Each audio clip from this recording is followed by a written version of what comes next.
Well, right now, efforts to support violent crime victims in a new way are taking steps forward in the East Valley. Construction of the new Gilbert Advocacy Center is happening right now. And 12 News journalist Jen Wall joins us live from Gilbert at the site. Jen, you spoke with Gilbert's police chief. He told you this new center is actually going to improve support for victims right here in our community. Yes, absolutely. Good morning to you. And we are live in front of where the new Gilbert Advocacy Center will eventually stand.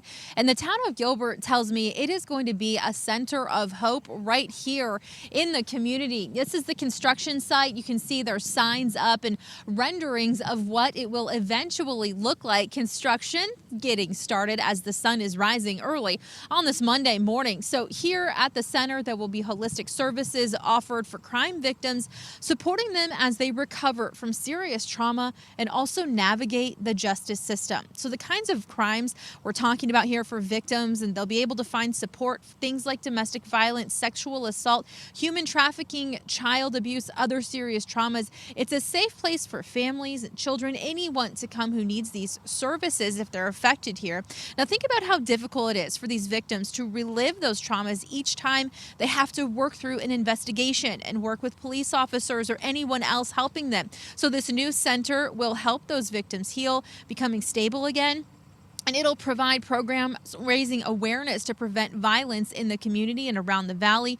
There will be spaces for victim advocates to give their services, private counseling rooms, group therapy spaces, and forensic interview rooms. There's also going to be added security as a very important priority here. And Gilbert's police chief, Michael Solberg, tells me the town has made a lot of progress also combating teen violence in the community. And this center is another resource here for any victim, including those of teen violence. So whether it's an ag assault, an assault, we want to make sure victims are comfortable going forward, and hopefully this advocacy center will help them feel comfortable and reassure them of that process. And also we can help victims get injunctions against harassment, help them through that process, explain the court process to them. And so the town says about $23 million of this center, it's going to be paid for with federal American Rescue Plan Act money, and then about $20 million. It's coming from Town of Gilbert general funds. So you can find out more about that on the Town of Gilbert's website. Construction here, it's set to wrap up in fall of 2026. So stay with 12 News as we continue to follow developments on this one. For now, we're live in Gilbert. Jen Wall, 12 News, Today in AZ.